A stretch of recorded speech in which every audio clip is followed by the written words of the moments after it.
ለረጅም ጊዜ በየቦታው ልማት ሳይ ለውጥ ሳይ ውጤት ሳይ ፈጣሪ ይመስገን ስል ሰምታችሁ ታውቃላችሁ። ዛሬ ግን ያ ቋንቋ ነው ውስጥ የለም። ለሊት ጀምሮ በጣም ሲያስጨንቀኝ ያደረው ነገር ፈጣሪ ይመስገን አይደለም፣ ይቅር በለን። ውስጤ እንደዛ ይሰማኛል። ይቅር በለን አንተ ውሃውም ሰጥተሃል፣ መሬቱም ሰጥተሃል፣ ጫካውም ሰጥተሃል፣ የቀረብን ነገር የለም።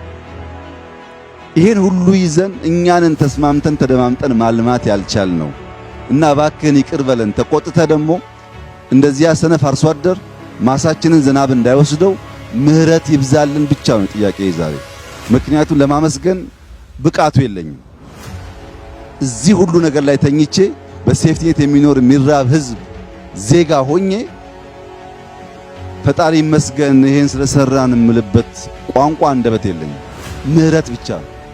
ኢትዮጵያዊ ፈቅዶ ወዶ በገዛ ፈቃዱ ልመናን ጋብዞ እርዳታን ጋብዞ ችግርን ጋብዞ እጅና እግር አጣጥፎ የሚለምን ህዝብ መሆኑ ይቅር በለን ብቻ ነው የሚያስብለው። ሌላ ምንም ቋንቋ የለኝም። የሱ በረከት ተገኘ፣ እኛ ከተጋን ግን ውጤት ይመጣል። የበለጸገች ኢትዮጵያን እናያለን። በአንድነቷ፣ በብልጽግናዋ፣ በታሪካዊ ቦታዎቿ ተመልሳ መጎናጸፍ ለአፍታም መጠራጠር አያስፈልግም። ይሄ ለኢትዮጵያ የተከፈተ አዲስ ዘመን ስለሆነ ምንም ያቆመው ነገር የለም። ያ ነው የፈጠረው። ይሄንን ከኛ የሚያስፈልገው መንቃት ነው። በራስ ኢጎ ላይ መንቃት፣ በራስ እሳቤ ላይ መንቃት፣ በራስ ምልከታና እምነት ላይ መንቃት ነው። ብዙዎቻችን ትናንትና አስሮ ይዞናል። ከነቃንበትና ወደሚቀጥለው ሌየር ከተዘረጋን አትጠራጠሩ፣ የኢትዮጵያን ብልጽግና ከሞላ ጎደል በጋራ እናያለን።